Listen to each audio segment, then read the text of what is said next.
Oh, suena un tanto escandaloso. Ok. ¿Tenéis problemas de luz a todo esto? O sea, tenemos que encender algo, ¿no?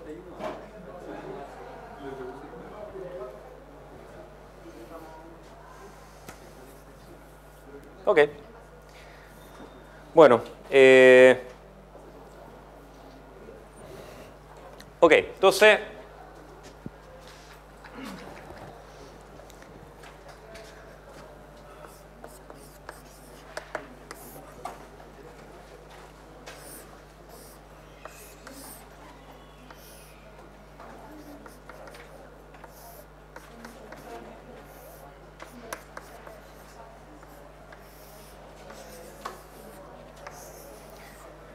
Tenemos como siempre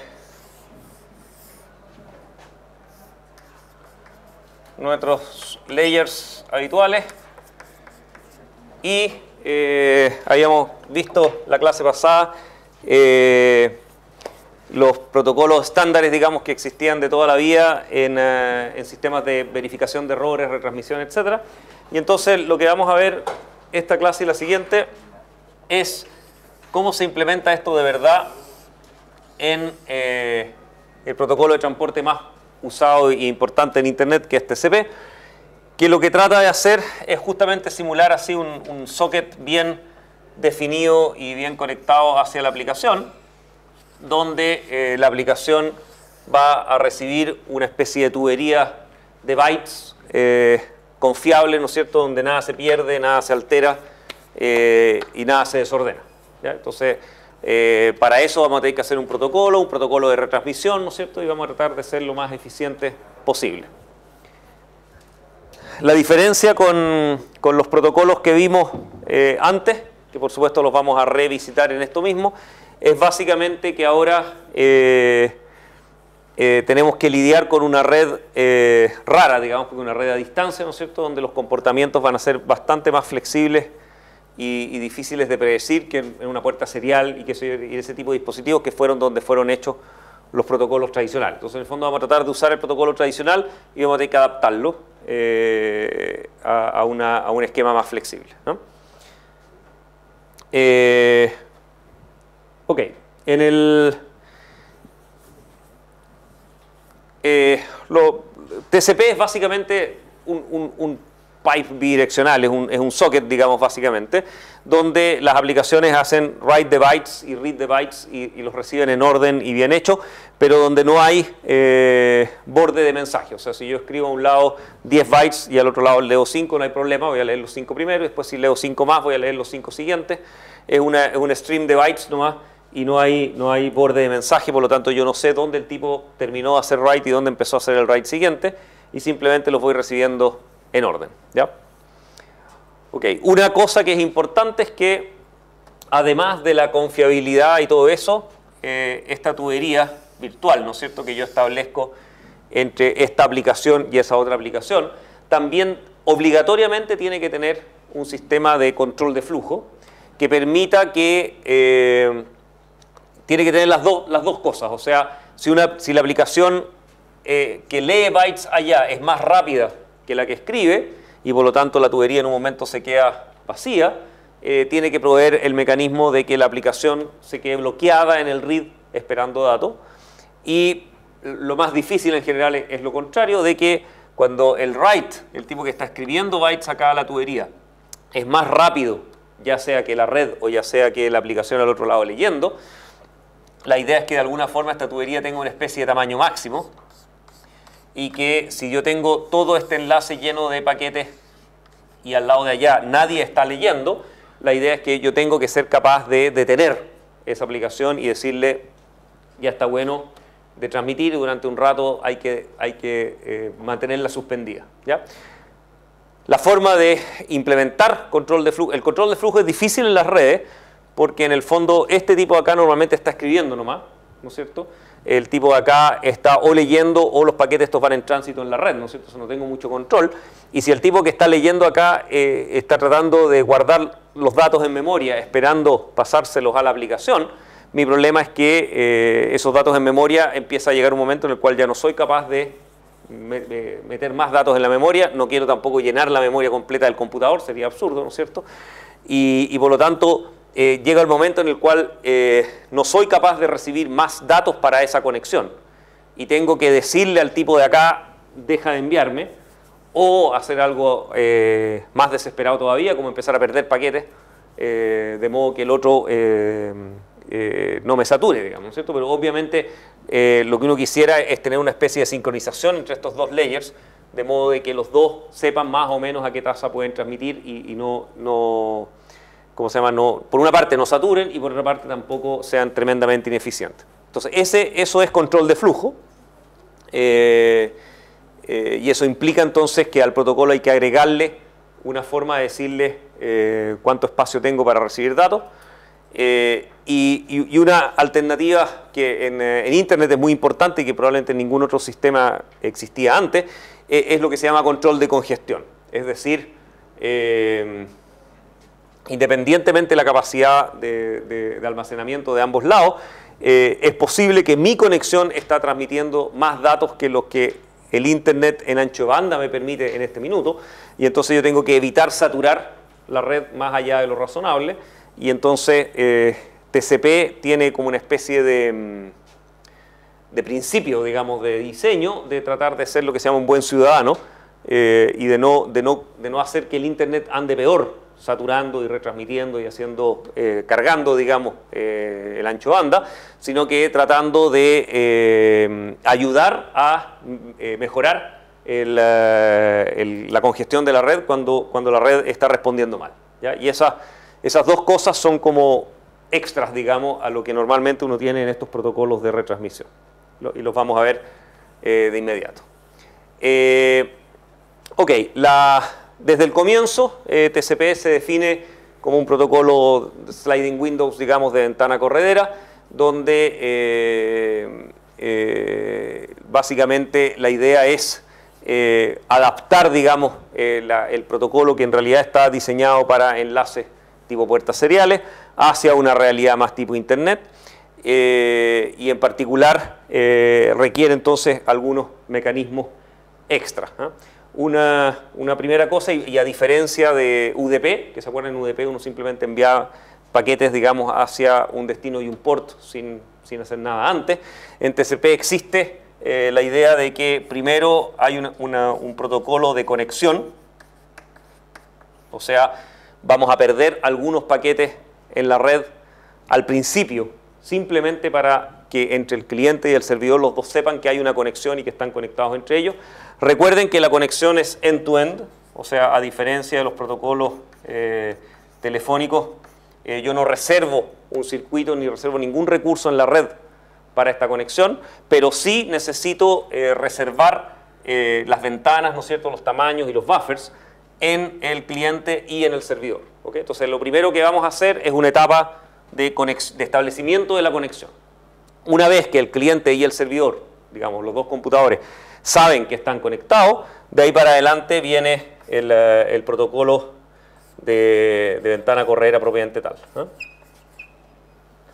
De ventana corredera, que básicamente es read y write, digamos, en el sistema. Y finalmente hay un protocolo de desconexión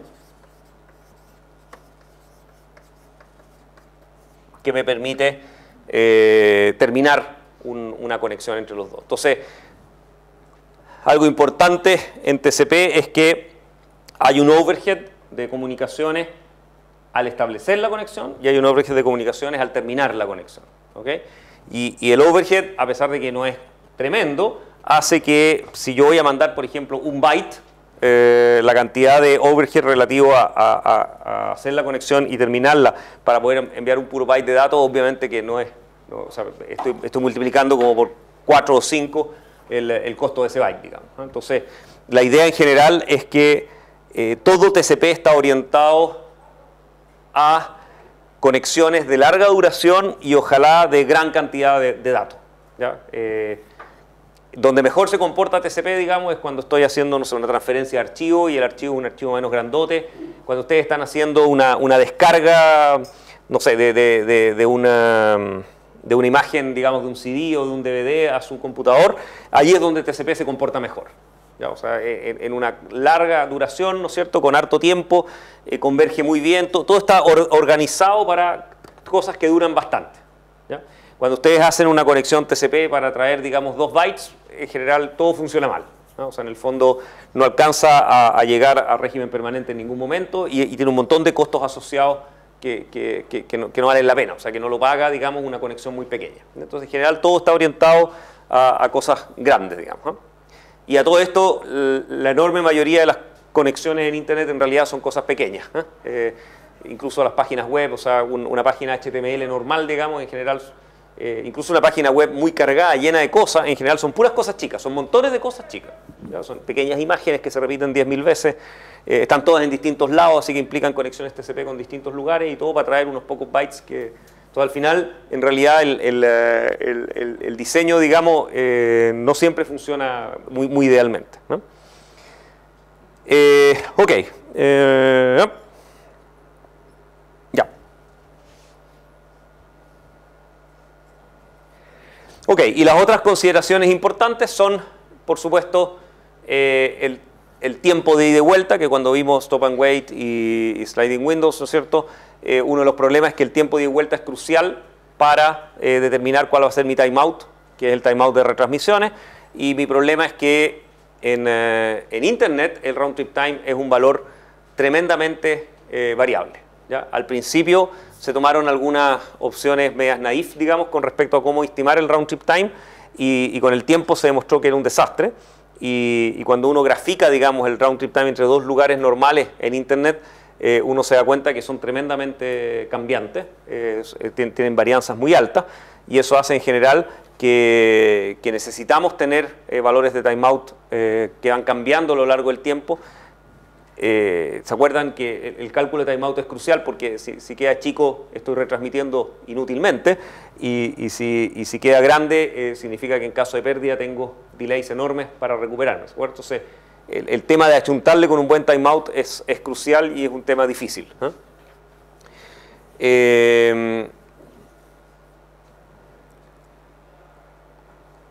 Ok. Ya, y relativo a los timeouts también hay algunas definiciones difíciles, sobre todo al principio, cuando ustedes van a establecer una conexión, porque uno puede suponer que en régimen, mientras estoy haciendo mi protocolo, yo puedo estimar los tiempos de ida y vuelta en función de las muestras que voy tomando.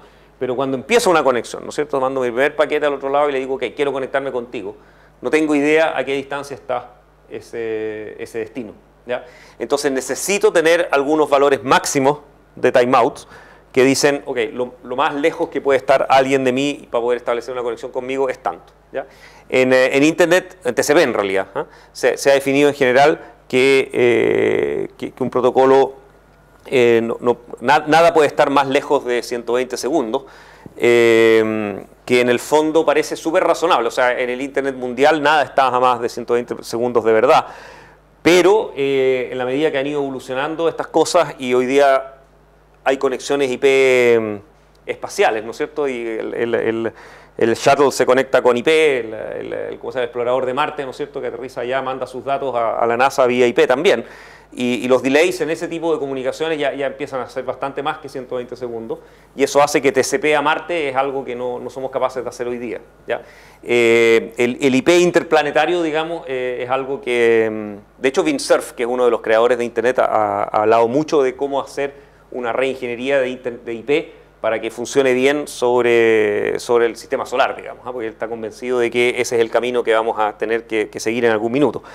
Mientras nos quedemos en tierra, esto está bien, ¿ya? Esto incluso a nivel a satélites espaciales, o sea, mientras estemos en la órbita terrestre, esto funciona, ¿ya? Pero efectivamente, si estamos hablando de delays muy altos, estas cosas mueren. Y eso es parte de los trade-offs que uno tiene que tomar. O sea, en alguna parte hay que poner valores máximos y desgraciadamente no es muy escapable el poner esas cosas, digamos, ¿eh?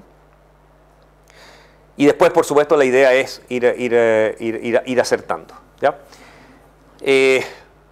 Todo lo que son timeouts, tamaños de ventana, ¿no es cierto?, las ventanas correras de transmisión, etcétera, la idea es que no solo hay que calcular un valor inicial, si ustedes quieren, o un valor para esta conexión en particular, sino que además tienen que irse adaptando en el tiempo, ¿ya? O sea, todas las mediciones que uno hace en Internet en tiempos largos, en minutos de conexión, es que todos los valores van cambiando y cambian bastante. Entonces, en realidad, no basta con estimar una primera, mandar unos pocos paquetes, calcular el round trip time y decir, ok, mi timeout para esta conexión va a ser tanto, ¿ya? En general, todo el tiempo tengo que estar recalculando y readaptando mis valores, de modo de irme adaptando a la situación que en este minuto está pasando, ¿ya?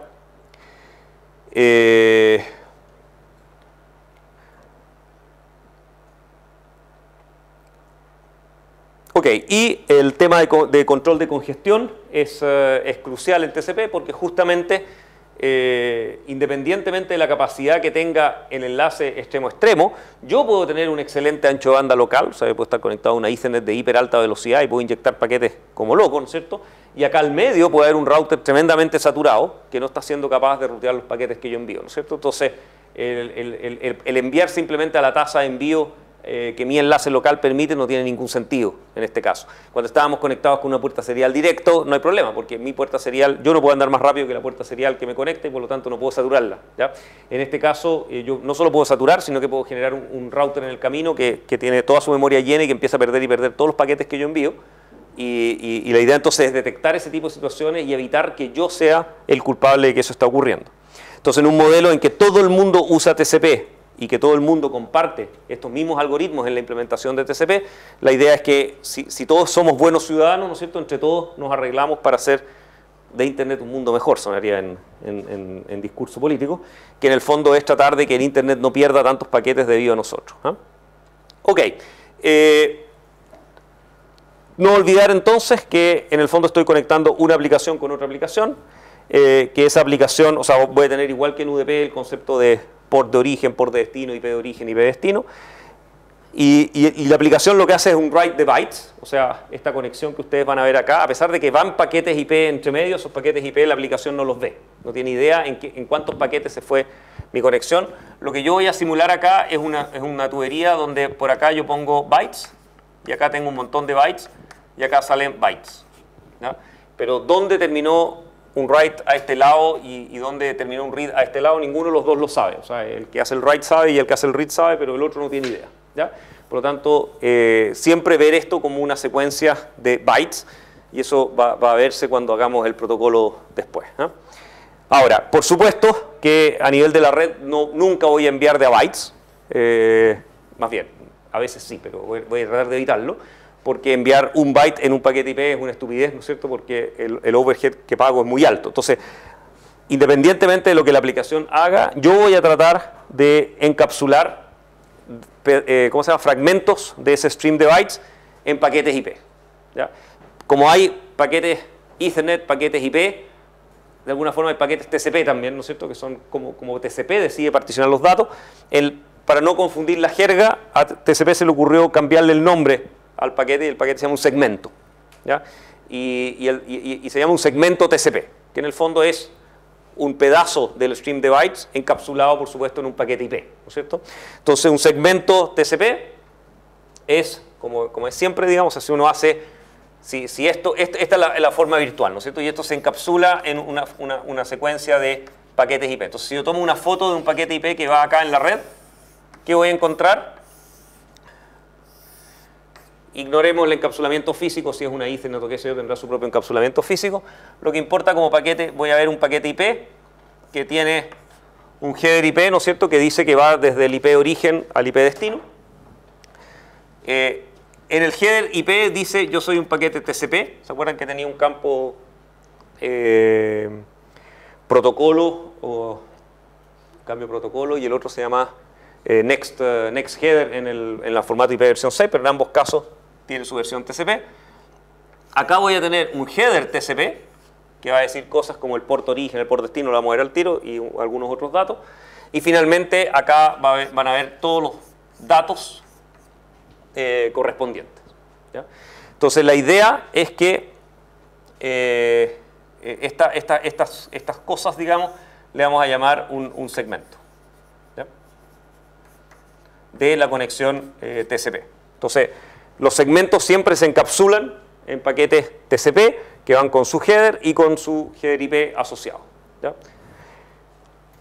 La suma, o sea, el overhead de la comunicación hay que calcularlo siempre considerando la suma total de todo el header IP, que en IP versión 6 es bastante grande, más todo el header TCP, que es igual.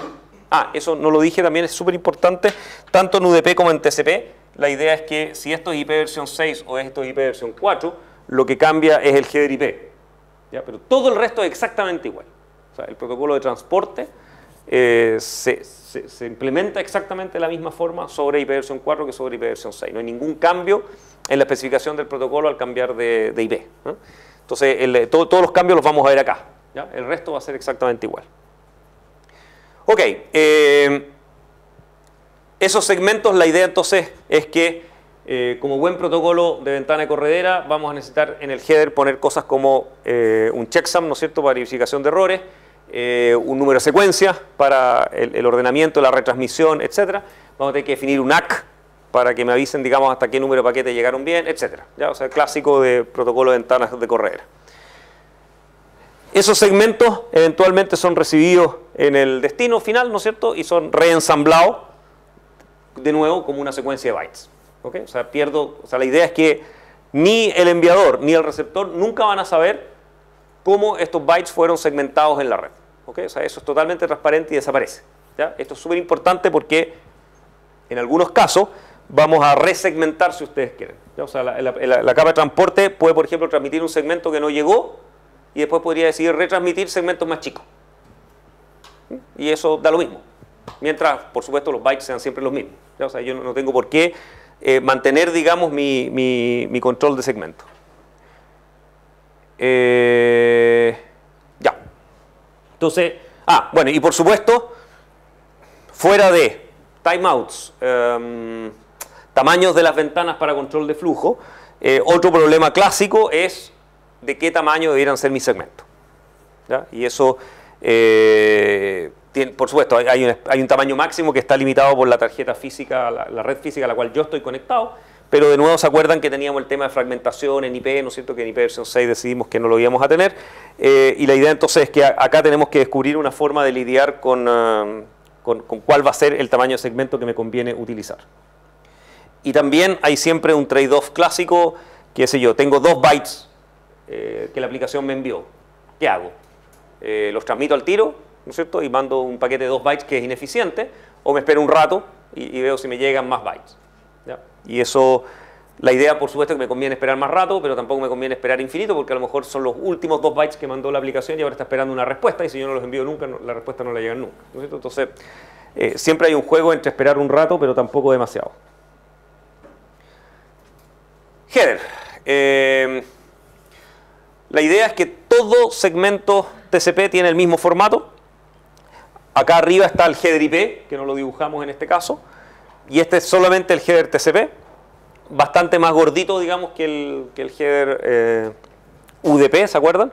Pero es natural, porque necesitamos tener todos los campos relacionados con el protocolo de ventana de corredera, ¿ya?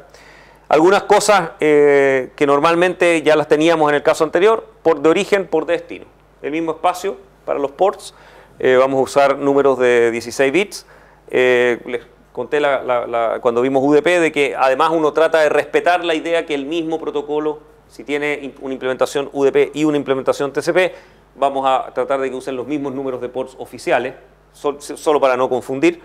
Pero en realidad son espacios distintos y por lo tanto no hay colisiones entre los ports UDP y los ports TCP, ¿no?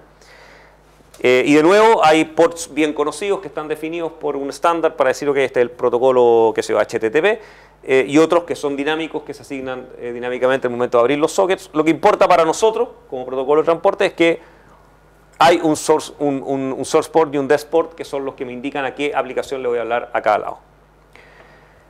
Y están la IP de origen y la IP de destino, que vienen arriba. No necesito repetirlo porque vienen, yo sé que vienen en el header IP, y en el header IP yo las uso. O sea, en el protocolo de transporte hago un poquito de trampa ahí, porque en el fondo uso las IP de origen y destino. De hecho, lo otro que tampoco está aquí es el largo del paquete, ¿ya? O sea, cuántos datos, de qué tamaño es este segmento, porque eso también viene en el header IP. Entonces, en el fondo hago un poquito de trampa, porque oficialmente se acuerdan que la idea es que TCP hablara directamente con TCP, él podría no mirar el header IP.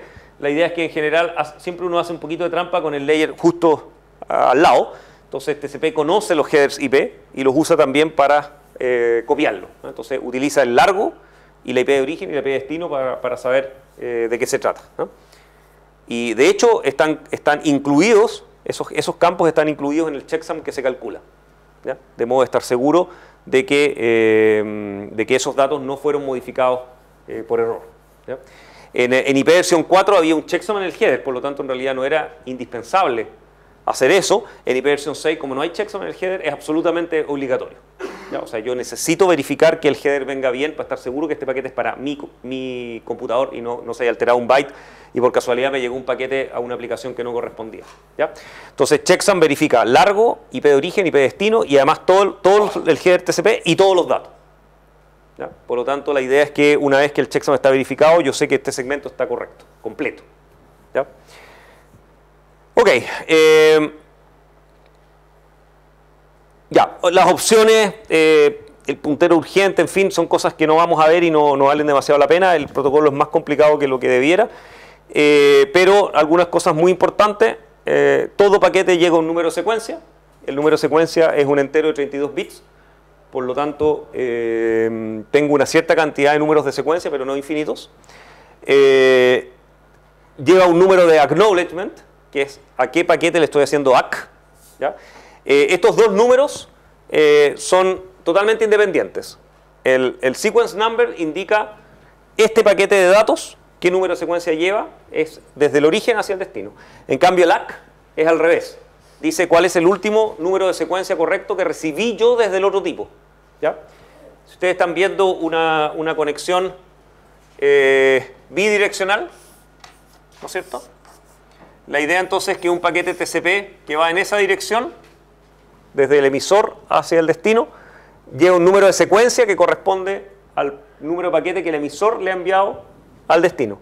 Y en cambio en su campo de ACK siempre lleva el valor del último paquete recibido desde el destino, ¿ya? Y es una forma de que en el fondo todo paquete de datos va con un ACK incluido, ¿ya? Y eso sirve básicamente para apurar un poquito los protocolos si es que el ACK se perdió, qué sé yo, ¿no es cierto? De aprovecho, todo paquete de datos va siempre con el número del último paquete recibido correcto desde su origen, ¿ya? Entonces, sequence num y acknowledgement están en el mismo espacio, ¿no es cierto? Los dos son números de 32 bits, pero no tienen nada que ver. Son totalmente independientes, ¿ya? En general uno ve números totalmente distintos, ¿ya? Ok. Y por supuesto, si ustedes están obligados a mandar un ACK y no tienen ningún dato para enviar, entonces simplemente mandan un puro header, sin datos. O sea, es como un paquete, un segmento TCP que no lleva datos asociados y que lo único que lleva es el header. Y ese sería como una especie de paquete de control que lo único que se usa es el campo ACK, ¿ya? No es como que hay un paquete de tipo ACK, sino que en el fondo es un paquete de largo cero, ¿ya? Donde lo único que sirve es el header, ¿ya? Y con eso el tipo puede saber que yo recibí correcto un dato, aunque yo no tenga ningún dato para enviarle de vuelta, ¿ya? Hay muchos de estos que circulan por la red. Ok. Y este es importante, que es básicamente para el tema de control de flujo. Hay un pequeño campo ahí de 16 bits en el cual yo le digo, es la ventana que le anuncio, o sea, es algo parecido a cuánto espacio de buffer libre yo tengo para que él me siga enviando datos, ¿ya? Y esto es, como este es un paquete que viene desde un origen hacia un destino, es el buffer, en el fondo, acknowledgement y advertiser windows corresponden al flujo en la otra dirección, ¿ya? O sea, yo estoy enviando un dato y le digo al tipo, ok, el último paquete que recibí bien es este y tengo tanta capacidad en este minuto para que tú me envíes más datos todavía, ¿ya? Que sería algo así como la cantidad de bytes disponibles que tengo en este minuto en mi buffer para recibir, ¿ya? Entonces, mientras más grande sea ese número, más el otro me puede transmitir sin problema. Mientras más chico sea ese número, más le estoy diciendo, cuidado, no me transmitas demasiado, ¿ya? Recuerden que hay un delay de propagación en la red, en las dos direcciones, y por lo tanto la ventana puede llegar un poquito tarde. O sea, yo en general trato de ser un poquito más agresivo en avisar ventanas como más chicas que las reales, porque eso se demorará un rato en llegar. Entonces, entre que el tipo llegó al otro lado, yo voy a seguir recibiendo datos, ¿no es cierto? Entonces, decir al tipo detente no es inmediato, ¿no? Se va a demorar un montón hasta que finalmente, sobre todo si estoy en un enlace el tipo elefante, se va a demorar cualquier cantidad de datos en que el tipo se detenga, ¿no? Entonces, en general, hay que tomar las decisiones con tiempo, digamos, ¿no es cierto? Y si yo veo que estoy empezando a recibir un flujo muy alto, yo puedo decirle al tipo más rápido que la verdad que empiece a detenerse. Ok, esto no ha cambiado nada desde que el protocolo se inventó. O sea, el formato del segmento, lo que va adentro, cómo se interpreta, etcétera, es igual desde como los años 70 más o menos, ¿ah? Y jamás ha cambiado. Y lo que uno cambia es más bien la interpretación y cómo se implementa, por ejemplo, cómo cambio los tamaños de ventana que anuncio, ¿no es cierto? Ese tipo de cosas. Pero el formato, la idea es mantenerlo lo más constante posible. De esa forma uno es como compatible hacia atrás también, ¿no es cierto?, hacia versiones más viejas de TCP.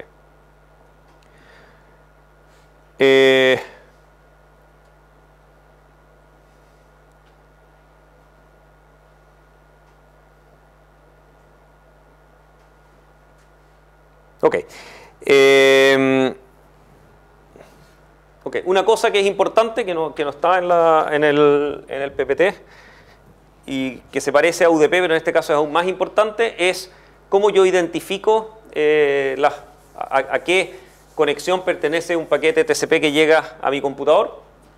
La idea es que ustedes van a recibir acá un paquete que viene, digamos, desde, si este tipo es IP1 y este es IP2, ¿no es cierto? Entonces tengo un paquete que viene de IP1 que va hacia IP2, que va desde port 1 hacia port 2, ¿no es cierto? Y acá tengo el resto de los datos.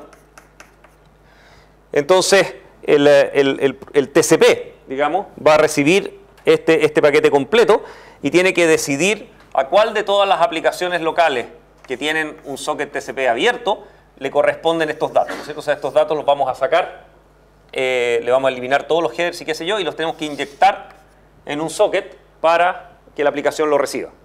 Y eso ya es a nivel usuario. O sea, en el fondo de acá ya salimos del stack TCP/IP y le decimos a la aplicación, estos son sus datos. Entonces tengo que ser capaz de determinar a qué aplicación van estos datos. Yo sé que IP2 soy yo, por lo tanto todos los paquetes que lleguen normalmente van a IP2, y yo podría decir, ok, entonces voy a usar port de destino y nada más. O sea, port de destino podría haber sido mi indicador de a qué aplicación van estos datos. ¿Ya? Eso tiene un problema, y es que si yo usara solamente el port de destino, significaría que si yo acá, por ejemplo, tengo un servidor web, que es el port 80, y el tipo ha creado cualquier cantidad de procesos y todos son servidores web que son capaces de atender clientes, en el fondo yo solo podría atender una conexión a la vez en el puerto 80 y todos los otros servidores web tendrían que inventar otro número de puerto o algo por el estilo, porque en el fondo todos los paquetes van a llegar a la misma conexión. ¿Ya? Desde el comienzo se definió que eso era una mala idea y que la idea era permitir tener múltiples servidores escuchando en el mismo puerto. ¿Ya? Sin embargo, como eso es confundidor, porque en el fondo significa que yo podría lanzar un servidor web que llega a llevar el puerto 80 y no se da cuenta que en realidad ya tengo un servidor corriendo, se definen como ciertas reglas que en el fondo en el concepto Unix, digamos, pero en Windows hay formas parecidas de hacer las cosas.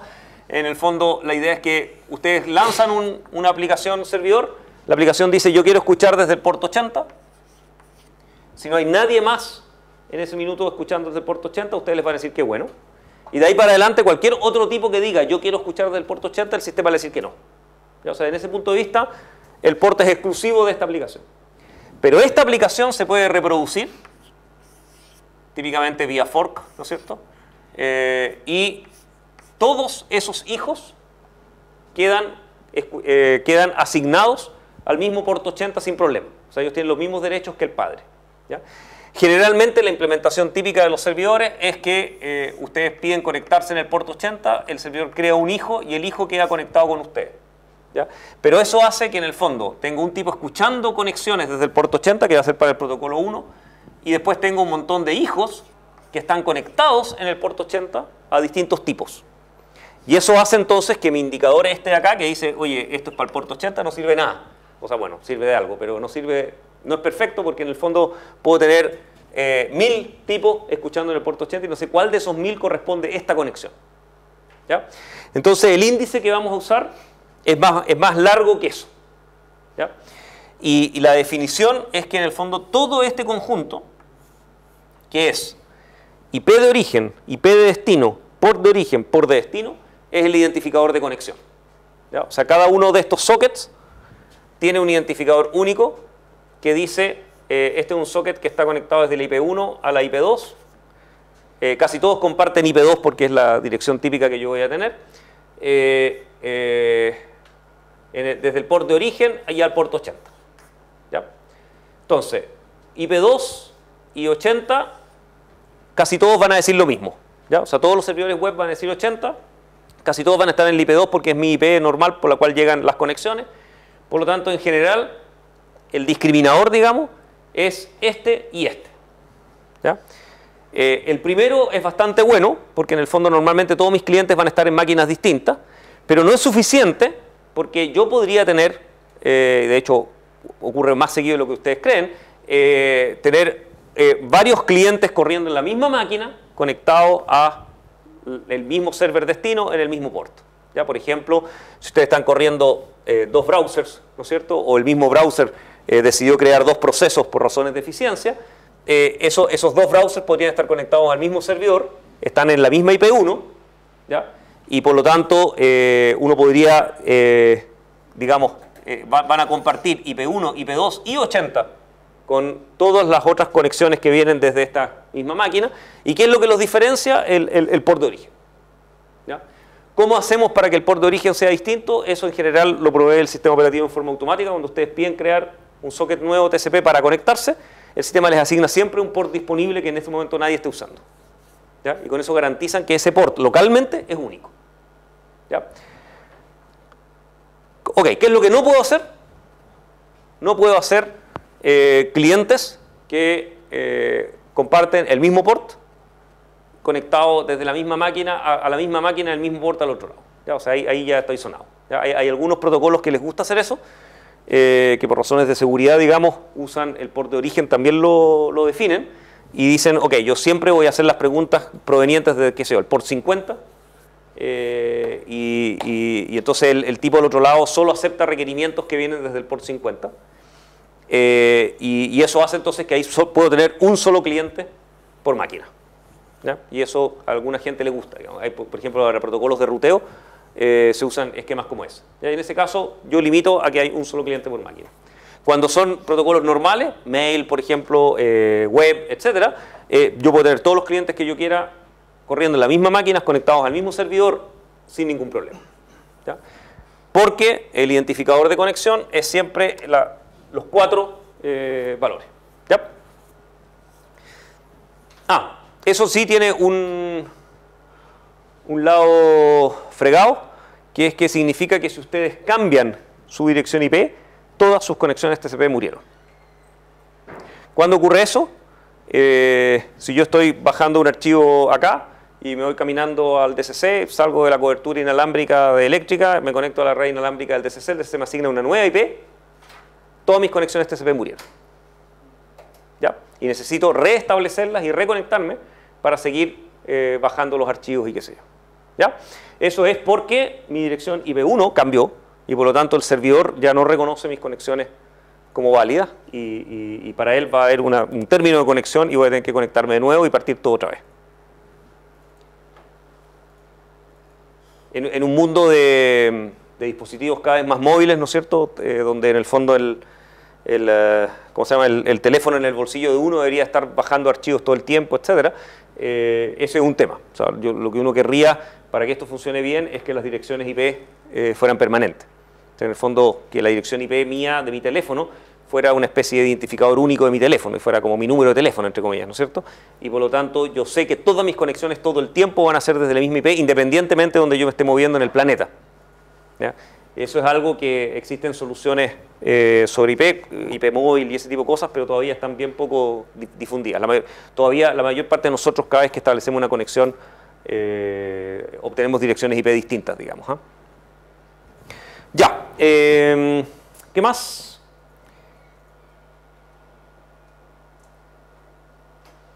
Eso, recuerden entonces que en el header de los paquetes TCP, en realidad estoy incluyendo datos con respecto a dos conexiones distintas.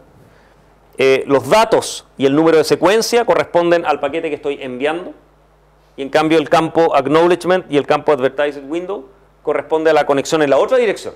O sea, yo le estoy informando a él dónde voy yo en la recepción, que es para el otro lado. Y viceversa, cuando él me mande datos, me va a avisar con respecto a su ACK y su ventana. ¿Ya? Entonces, en el fondo, estoy mezclando datos en el mismo paquete, datos para la conexión de ida con datos para la conexión de vuelta. ¿Ya? Ok. Hay un campo flags que en el fondo son bits, ¿no es cierto?, que permiten indicar distintos estados de la conexión. ¿Ya? Básicamente, este lo pueden ignorar, está ahí por razones, porque existe, digamos, y algunas veces se usa, pero es rarísimo. Hay unos campos de urgencia que permitían, la idea era que algunos paquetes TCP fueran capaces de bypassear la cola de paquetes TCP y pudieran enviar datos urgentes, y las aplicaciones pueden recibirlo de una forma bien extraña. La idea típica era, por ejemplo, mandar un break, ¿no es cierto?, un control C, una cosa así, en una conexión donde estaban fluyendo un montón de datos. Entonces está todo el tiempo yendo datos y yo mandaba un control C, que era una interrupción que yo quería enviarle al servidor, y la idea entonces es que esa interrupción bypasseara todos los datos encolados y llegara primero. Era como bypassear la cola para avisar cosas. Pero es tan complicada la interfaz que muy pocos servidores lo implementan, así que en realidad está más bien casi por razones históricas. Y los otros son importantes porque significa, en particular el SYN y el FIN los vamos a ver, porque son los paquetes específicos que se usan para conexión y desconexión. ¿Ya? Y la mayor parte de los paquetes de datos de un protocolo entre medio no llevan ninguno de esos flags encendidos.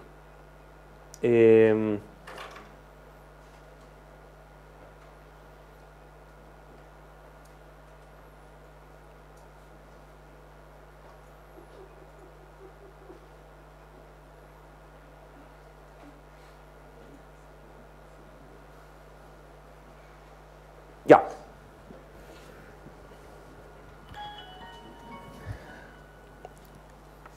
Establecimiento de la conexión. Capítulo 1.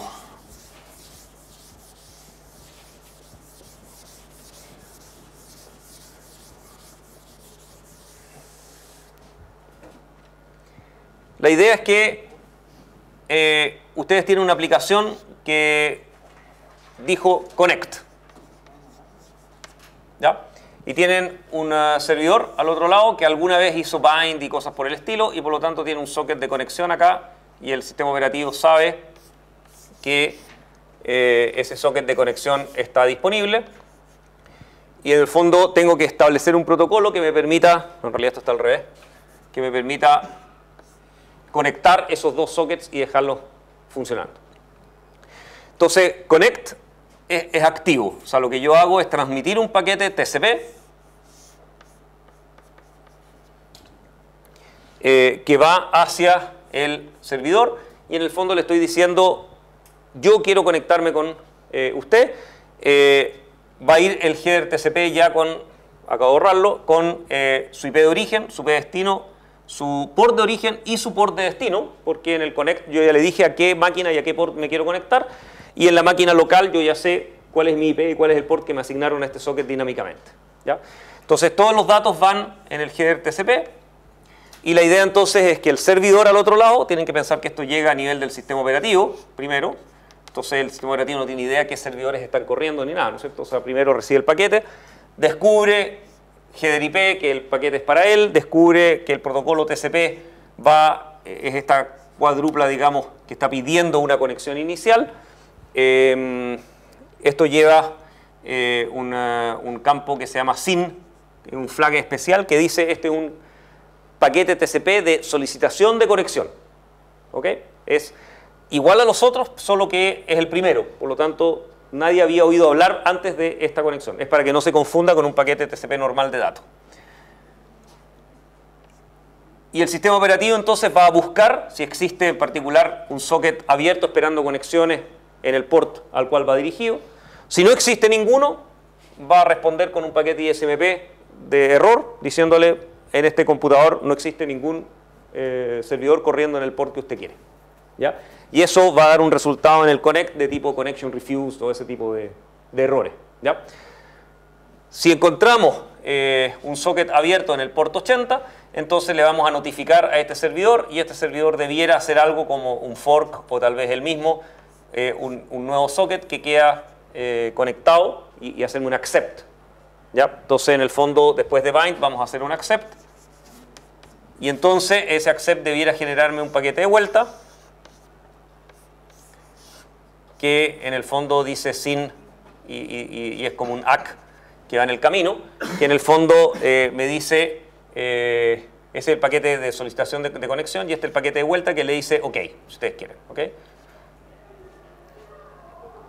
Eso es como el protocolo base. ¿Ya? O sea, en el fondo yo le digo quiero conectarme, él acepta la conexión, tienen que pensar que esto implica generar algunos buffers y algunas estructuras de memoria, esto también implica algunos buffers y estructuras de memoria, ¿no es cierto? El número de secuencia, el último ACK, en fin, un montón de valores y los buffers para las ventanas de transmisión.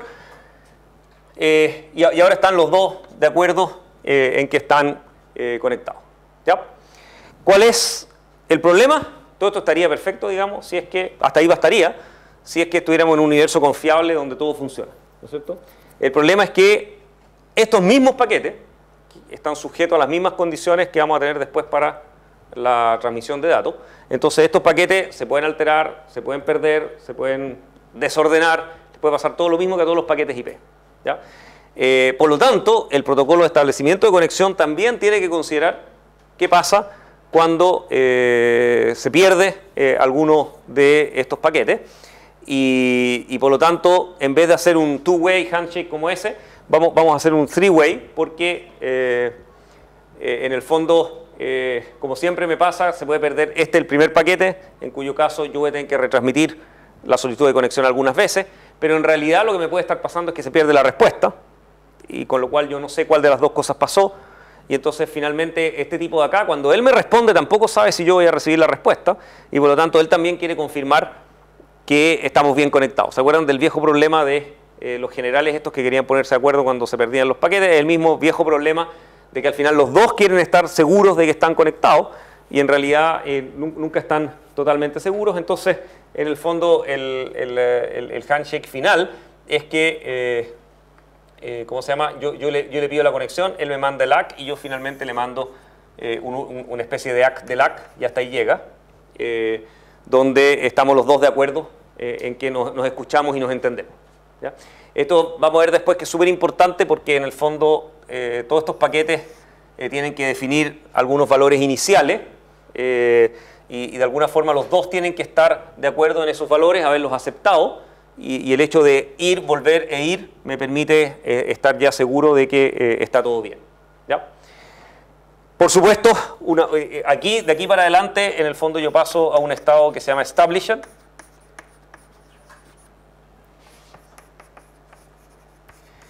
Y de ahí para adelante el socket comienza en la etapa 2, digamos, que es, ya estamos listos, digamos, para intercambiar datos. ¿Ya? Y entonces, en el fondo, si ustedes quieren, como el ACK del ACK, se establece solo por el hecho que de ahí para adelante los datos empiezan a fluir en las dos direcciones y por lo tanto todo el tiempo sé que esto ocurrió. Ok, esta etapa de la conexión es tremendamente frágil. ¿Ya? Es probablemente, no sé cuántos lo han notado, pero pasa mucho que ustedes tratan de accesar una página web, por ejemplo, desde el browser, y la conexión se queda pegada y se demora 10.000 años y no funciona nada. Si ustedes la matan e intentan de nuevo, parte todo impecable. ¿Ya? Normalmente, en cambio, una vez que ustedes ya están empezando a recibir datos desde una página web, en general ya están tranquilos y esa conexión es mucho más sólida una conexión una vez que ya están intercambiando datos entre los dos. El establecimiento de la conexión tiende a fallar mucho más que después. ¿Por qué? Porque a esta altura no tenemos idea de nada de lo que está pasando. No sabemos cuál es el tamaño de paquete que podemos intercambiar, no sabemos cuánto es el delay para ir, por lo tanto los timeouts hay que ponerlos a ojo, digamos, y tienen que valer para todo. Por lo tanto no tengo idea cuánto tiene que valer mi timeout para retransmitir. Normalmente la cantidad de veces que voy a retransmitir es mucho más chica que para los paquetes normales, una vez que ya estoy conectado y ya sé que el tipo existe, porque en el fondo yo sé que en este momento ni siquiera sé si esa máquina existe. ¿Okay? Cuando yo mando los primeros paquetes de conexión, ahí soy víctima de lo que ustedes hayan tipeado, digamos, ¿no es cierto? Y pueden haber tipeado absolutamente cualquier cosa. Por lo tanto, no sé si el servidor corre, no sé si la máquina existe, no sé si tengo rutas para llegar hasta él.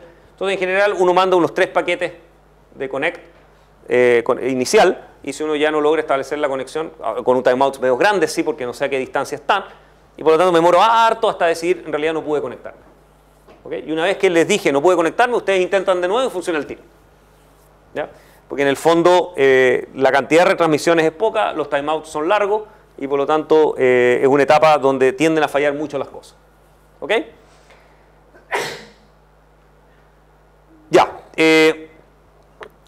Un problema clásico que ha habido con esta etapa no solo es frágil desde el punto de vista de falla, sino que también desde el punto de vista de seguridad.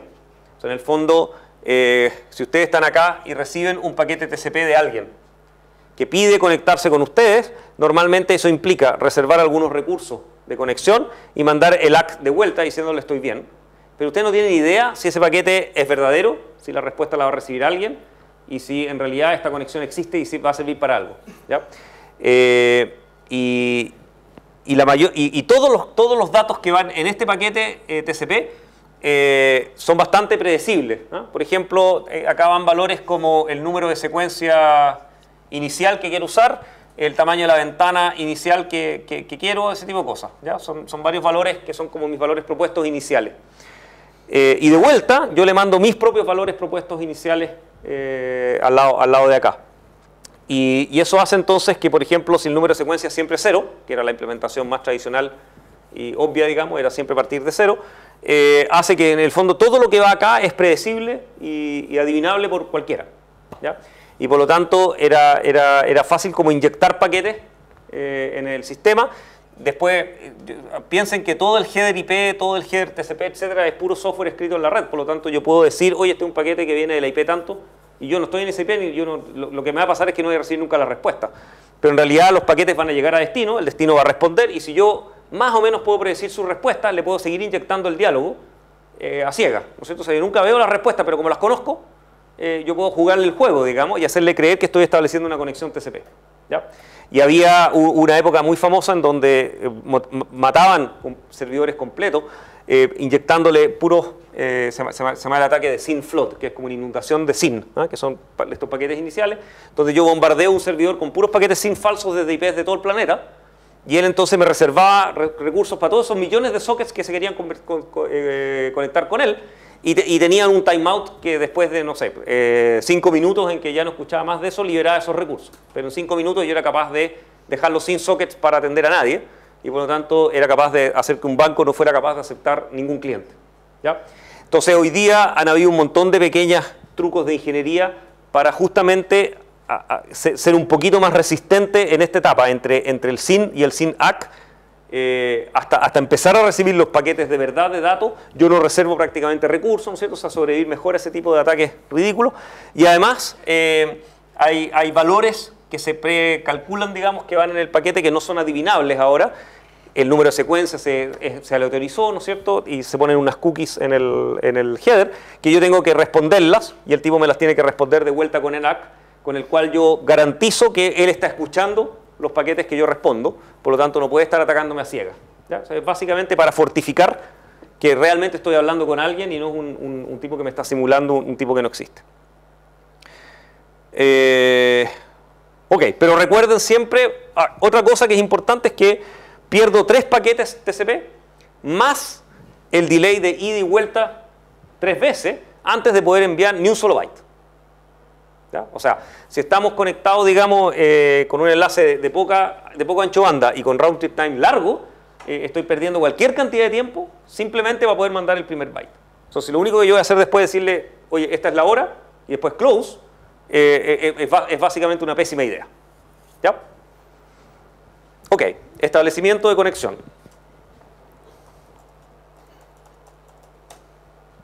Entonces, números de secuencia de ida, número de secuencia de vuelta, tamaño de ventana de ida, tamaño de ventana de vuelta, todo eso lo comunicamos en los primeros paquetes, ¿no?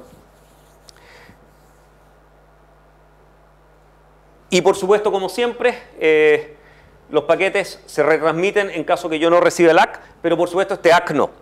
¿Ya? O sea, los ACKs nunca se retransmiten, pero este de acá se retransmite hasta que recibo el paquete sin ACK y el sin ACK se retransmite hasta que no recibo el último ACK de la secuencia. ¿Ya? Pero este por supuesto es una sola vez y después no, o sea, ahí se espera que se retransmite el otro. Ya, otras cosas que podríamos tratar de calcular al principio, podríamos tratar de tener una primera estimación del tiempo de ida y vuelta, puesto que suponemos que el tipo me responde de inmediato, por lo tanto podemos establecer algunos valores. Y lo otro que podríamos tratar de establecer es el tamaño de segmento que vamos a usar. ¿Ya? Desgraciadamente, en general, ni el servidor ni el cliente tienen la menor idea de cuál es el tamaño de segmento correcto. ¿Ya? Cada uno sabe cuál es su tamaño de red a la que están conectados, y eso por último podría servir de algo, digamos, hay que tomar el mínimo de los dos, ¿no es cierto?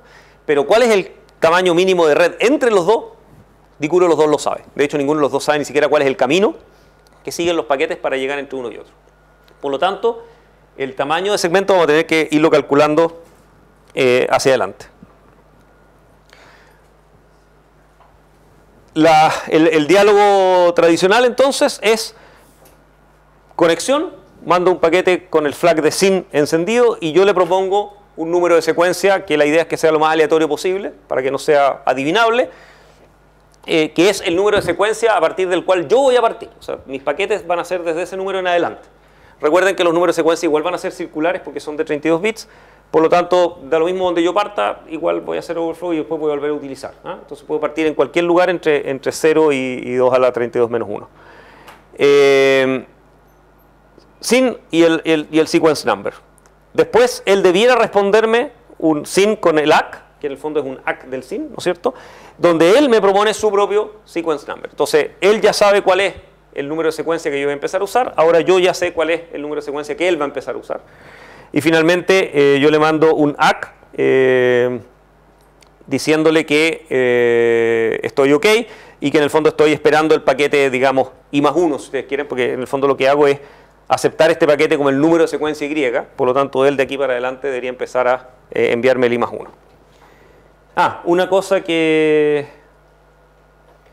es muy importante es que el número de secuencia en TCP, en la tarea y en los protocolos que en general uno ve, los números de secuencia en general son como un contador de paquete. O sea, en el fondo este es el paquete 1, este paquete 0, digamos, este paquete 1... No, este sería el paquete 1, el que va para allá. Después 2, 3 y voy contando. Entonces uno podría tener un contador de segmentos. ¿Ya? Sin embargo, en TCP, en realidad el contador no es de segmentos, sino que es de bytes. Entonces ustedes tienen un primer segmento TCP cuyo sequence number es 0, ¿no es cierto? Y tiene un largo igual a 32. Entonces el próximo paquete TCP va a ir con va a ser el número 33. En realidad va a ser el número 32, y el L va a ser, qué sé yo, 4. ¿Ya? Entonces, en el fondo, el sequence number, este de acá, en TCP, siempre es en qué posición del stream de bytes voy, a partir de un número cualquiera. O sea, elijo un número al azar al principio, y de ahí para adelante voy a marcar cuántos bytes más que esa posición he transmitido. ¿Ya? Al principio parece súper raro, porque en realidad lo lógico es como contar paquetes. Además que pierdo muchos números si ustedes quieren, ¿ah? Porque en el fondo 32 bits no es demasiado, no me caben en enlaces de demasiada alta velocidad y estoy perdiendo cualquier cantidad de contadores al contar bytes, digamos. Si yo contara paquetes, acá este sería el paquete 1. ¿Ya? Entonces, pierdo rangos muy grandes de contadores. ¿Ya? Sin embargo, tiene una gracia fundamental que la vamos a usar fuertemente para el tema este del tamaño máximo de segmento, y es que si ustedes transmiten el paquete 0 de largo 32 y no logran nunca que llegue a su destino, y por supuesto son ventanas correderas, por lo tanto mandaron el 0 y después mandaron el 32. Y suponte que se equivocaron y el tamaño de segmento es muy grande y no cabe, y esos paquetes se están perdiendo, no están llegando a ninguna parte. En vez de estar siendo fragmentados, no están llegando a ninguna parte. Entonces ustedes tienen la posibilidad de decir, ¿saben? 32 es mucho, mandemos 2 paquetes de tamaño 16 y pueden hacerlo. ¿Okay? Es simplemente cosa que corten este, lo transformen en un segmento de tamaño 16 y pongan el siguiente entre medio, que va a ser número de secuencia 16, y queda perfecto. O sea, en el fondo ustedes pueden partir los segmentos y no alteran el protocolo. ¿Ya? Si el contador hubiera sido un número de paquetes, obviamente ya no pueden. O sea, una vez que si cuenta paquetes, los paquetes tienen que quedarse y ser retransmitidos exactamente del mismo tamaño y de la misma forma. ¿Okay? Porque si retransmito el paquete 1 ahora a un tamaño más pequeño, puede ser que me lo acepte erróneamente y crea que es el mismo que el anterior y ya no sé cuál fue el paquete 1 que le llegó. Por lo tanto, el poder partir los segmentos y transformarlos en paquetes, o incluso hacer segmentos más grandes en algún minuto, es una flexibilidad importante para el protocolo. Ok. ¿Cómo se llama? Las ventanas son igual como las vimos en la clase pasada, solo que ahora, en vez de ser como el último paquete enviado correcto y el último ACK recibido correcto para el paquete número tanto, siempre todos son bytes. ¿Okay? Todos cuentan en cuál byte estoy en el stream completo. Módulo 32 bits como siempre.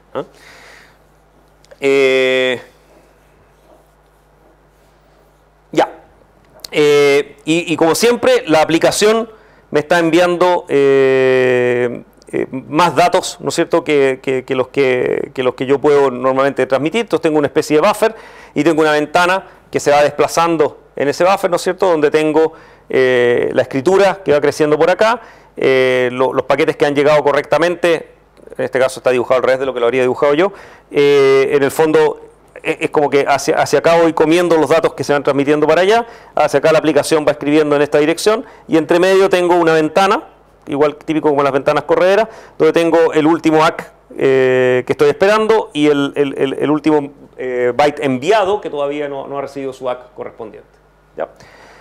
Y al lado de la ventana de recepción normalmente tengo justamente cuál es el pedazo que estoy esperando, y si acepto, si tengo ventanas grandes, puedo aceptar bytes fuera de orden, o sea, segmentos que me llegaron fuera de orden, y los dejo esperando más adelante, ¿no es cierto? Y yo no puedo transmitirle a la aplicación ese pedazo, pero lo puedo dejar almacenado en memoria. ¿Ya? Y como siempre, entonces tengo un protocolo de ventanas correderas entre los dos. ¿Ya? En TCP se define una cosa que yo diría que TCP lo inventó, que no lo he visto en ningún otro protocolo de estos de ventana corredera, que es que la ventana me puede servir como control de congestión. Entonces, como control de flujo, y después vamos a ver que también como control de congestión. Pero como control de flujo es crucial, porque en el fondo el tamaño de la ventana del emisor, ¿no es cierto?, controla cuántos bytes en total tengo en curso hacia el otro lado. Si el otro lado me dice, oye, mi buffer es de tamaño 1, ok, entonces significa que solo puedo transmitir una cosa a la vez y voy a tener una ventana pequeñita.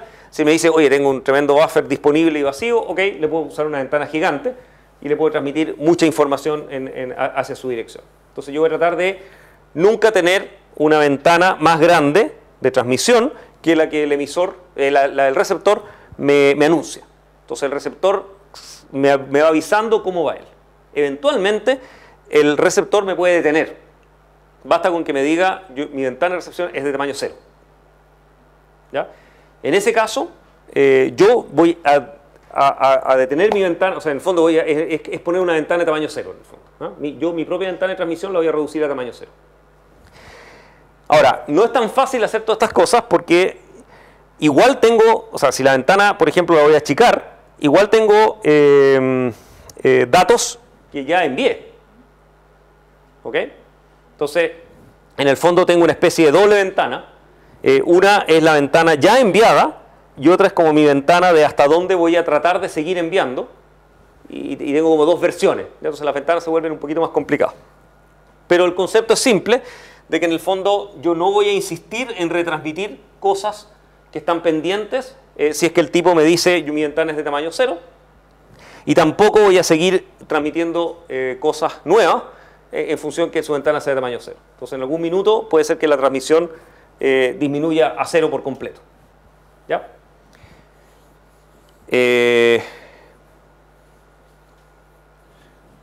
Sí. El control de flujo no se ve amenazado, por decirlo de alguna forma, con reciclar los números de la secuencia y ese tipo de cosas. ¿Cómo podría ser? Porque cuando vimos los modelos anteriores en la clase pasada había un montón de problemas con reciclar. Sí. Entonces, si está preocupado de, no sé, de el árbol de la ventana y ese tipo de cosas, ¿no añade una complicación extra o en realidad está lo mismo? A ver, no, creo que son dos problemas ortogonales. O sea, en el fondo, el reciclaje de los números de secuencia lo que me impide es tener ventanas demasiado grandes. ¿Ya? O sea, me fijan como el tamaño máximo de ventana que puedo tener. ¿Ya? Entonces, en ese sentido está relacionado. O sea, yo no puedo tener una ventana más grande que lo que me permite el número de secuencia que estoy usando. Pero, a nivel de control de flujo, el problema es al revés. Yo lo que hago es, tengo un tamaño máximo de ventana y cuando quiero hacer control de flujo lo que hago es achicarla. Entonces, en realidad, al achicar la ventana, más bien impido, o sea, me alejo aún más de ese problema. ¿Te fijas? O sea, como que tengo más números de secuencia disponibles fácilmente. ¿Ya?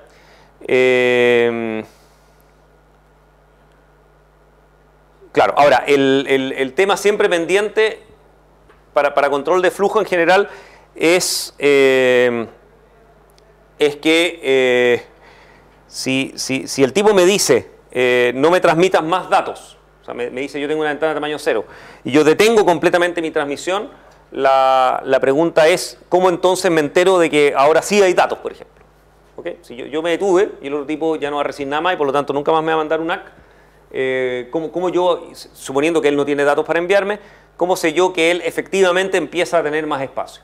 ¿Ya? Entonces necesitamos tener un protocolo que garantice que cuando la ventana es de tamaño 0, alguien me avise que cambió el tamaño de la ventana, si usted quiere, ¿ya? Que normalmente va de piggyback en las conexiones, pero implica implementar que el otro tipo me avise, ok, ahora sí tengo una ventana de tamaño tanto, y ahí entonces yo puedo recomenzar a enviar, porque si no voy a quedar detenido para siempre, por supuesto, y nunca más voy a saber si hay datos o no. Entonces hay que tener, una parte del protocolo es salirse de esas situaciones de detención total. Ok. Ok, igual que lo que vimos en el protocolo de ventanas correderas, en el fondo tengo una aplicación que envía, voy a dibujarlo al revés porque lo entiendo mejor, que si acá tengo una aplicación haciendo write, ¿no es cierto? Entonces tengo, digamos, hasta acá tengo buffers que la aplicación ya me envió, hasta acá tengo buffers que ya están listos, ¿no es cierto? Esta es la ventana de transmisión, que significa que todos estos paquetes fueron enviados en su minuto por la tubería, ¿no es cierto?, hacia el destino. Y en el destino tengo de nuevo un buffercito y tengo finalmente una aplicación que hace read. ¿Ok? Entonces, igual que en los protocolos de sliding windows normales, vamos a tener nuestras ventanitas. Recuerden nomás que ahora las ventanitas, los bordes de las ventanas se definen en borde de byte. ¿Ya? O sea, el tamaño de la ventana es un número de bytes. Eso es bueno porque es justamente lo que en realidad yo quería decir, era de qué tamaño es mi buffer total en bytes. En paquetes no me importa mucho, digamos. Entonces, cuando yo anuncio el tamaño de la ventana, la idea es que yo tengo acá como un tamaño máximo de recepción y lo que anuncio es cuántos buffers más libres tengo para seguir abriendo la ventana mientras este de acá no se mueva. ¿Ya? Estos paquetes de acá están encolados, listos para que la aplicación los lea. Acá ya están leídos, así que ya no existen. Y lo que me importa es cuánto me queda acá de espacio disponible para seguir recibiendo datos. Cuando esta ventana llegue al tope, yo anuncio una ventana de tamaño 0, porque ya no tengo dónde guardar más datos. ¿Qué significa eso? Significa que esta aplicación está leyendo mucho más lento que lo que los datos me llegan a través de la red. Entonces tengo que pedirle a este tipo que por favor deje de enviar. ¿Ya? Entonces, esto de acá corresponde a algo así como el window size, ¿ah? Que yo mando en los paquetes, en los ACKs que dan de vuelta. ¿Ya? Estos paquetes fueron enviados y están esperando ACK. Estos paquetes están con ACK listo y estos paquetes no han sido enviados. ¿Ya? Y acá tengo los paquetes recibidos. ¿Ok? Y esta es mi ventana de paquetes estos serían como con un ACK enviado o pendientes. Por ejemplo, aquí puedo tener este paquete está recibido, pero este falta. Este paquete está recibido y este falta. ¿Ok? Entonces, por eso no puedo mover la ventana más, porque en el fondo sigo esperando este tipo, que es el que necesito para pasarle a la aplicación. Y estos de acá los he recibido por pedacitos, pero todavía me faltan huecos, digamos, en el camino. Entonces tengo paquetes que ya he enviado sus ACKs y están listos, pero están pendientes de ser entregados, ¿no? Y este es el espacio que tengo para futuros paquetes, ¿no es cierto? Hacia adelante.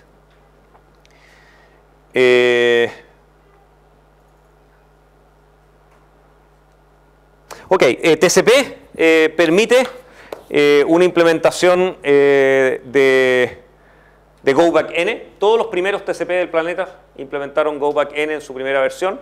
Entonces, lo que hacían era que, en el fondo, la ventana del receptor era de tamaño 1. ¿Ya? Y el advertised window que él mandaba no era realmente el tamaño de la ventana, porque ese era siempre 1, sino que era cuántos buffers disponibles para seguir llegando más datos tenía. ¿Ya? Y en ese caso, el protocolo lo único que importaba era la velocidad de la aplicación versus el tamaño de esto, porque el tamaño de la ventana de recepción siempre era 1. Si uno recibía paquetes fuera de rango, esos paquetes se perdían. ¿Ya? O sea, en el fondo, un paquete perdido en el camino hacía que todos los otros paquetes de la ventana se perdieran. ¿Ya? A partir desde el año 90 y tantos, probablemente 95, 96, todos los protocolos TCP modernos soportan un selective repeat razonable, donde hay ventanas así con huecos, ¿no es cierto? Y se trata de, en el fondo, se hizo más complejo el protocolo a cambio de utilizar mejor el ancho banda. Pero lo interesante es que el formato de segmento, la definición del estándar y el protocolo completo, en realidad soportan las dos versiones. O sea, ustedes pueden implementarlo como quieran. Igual es compatible TCP, si ustedes quieren. ¿Ya? Lo que sí es compatible, pero al principio de la negociación, dentro de estos protocolos de intercambio, ellos dicen qué tipo de... tienen un campo de opciones donde dicen cuál de las versiones del protocolo quieren usar. O sea, ustedes le van a decir, yo soporto, se llama SAC, el Selective ACK. Entonces yo digo, yo soporto SAC, y el otro tipo en la respuesta me puede decir, yo no, o me puede decir, ok. ¿Ya? Y ahí decidimos si vamos a usar un Go Back N o vamos a usar un Selective Acknowledgement en el camino. ¿Ya? Y por razones de compatibilidad hacia atrás, la idea es que hay que soportar los dos.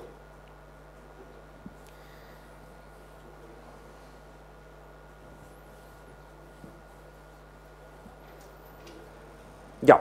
Dejen ver. Sí, estamos archipasados.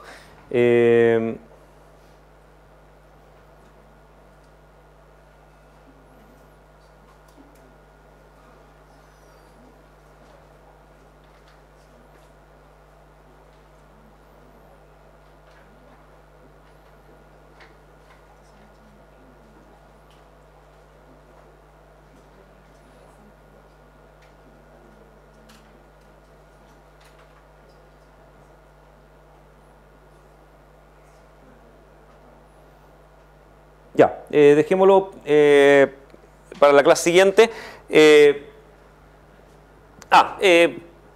no, probablemente no vale demasiado la pena entrar en detalle, pero existe un protocolo de desconexión que es muy parecido a este, donde básicamente yo le digo al tipo close y el tipo me manda un ACK del close y se acabó. O sea, es un two-way handshake nomás para estar de acuerdo que los dos terminamos la conexión, que permite en el fondo garantizar que todos los paquetes en curso de datos hayan llegado al otro lado y todos los paquetes en curso de vuelta también hayan llegado antes de cerrar la conexión y liberar todos los recursos en memoria, etc.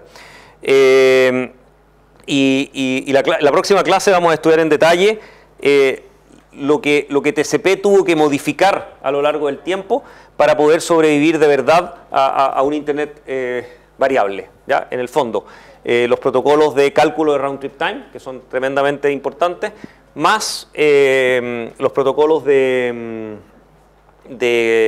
¿cómo se llama? De ventanas, digamos, de congestión, ¿ya? O sea, hasta acá vimos cómo hacer control de flujo. O sea, si el tipo de allá se está quedando sin buffers, yo sé cómo parar, pero no hemos visto cómo reaccionamos a que en el fondo el Internet esté congestionado. Entonces, yo estoy enviando paquetes como loco, ¿no es cierto? Y el otro tipo tiene cualquier cantidad de espacio porque no recibe ninguno.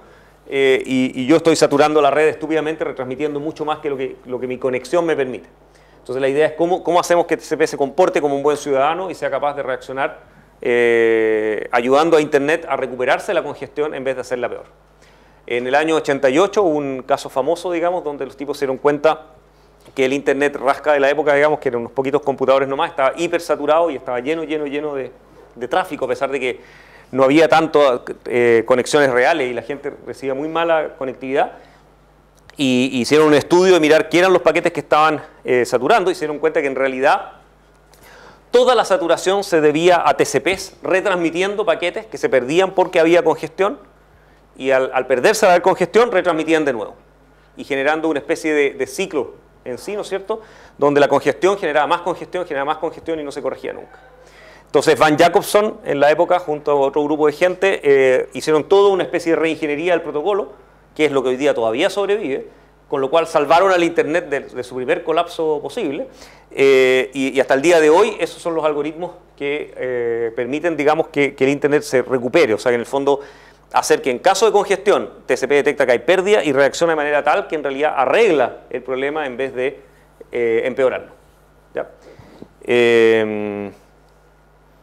Una vez fui a una charla de Van Jacobson donde en las charlas de gente importante siempre ponen como un short bio así de la biografía corta de cada uno, que normalmente es uno el que lo escribe, digamos, ¿eh? Entonces uno en general tiende a decir las cosas importantes que hizo uno y qué sé yo. Entonces Van Jacobson escribió una biografía muy divertida, porque en general uno la hace en tercera persona porque no está hablando del otro, pero en realidad es uno mismo.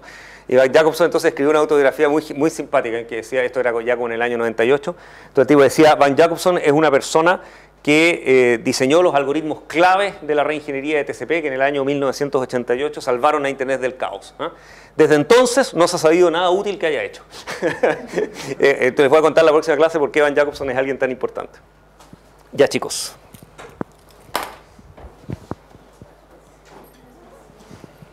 Chu, chu, chu.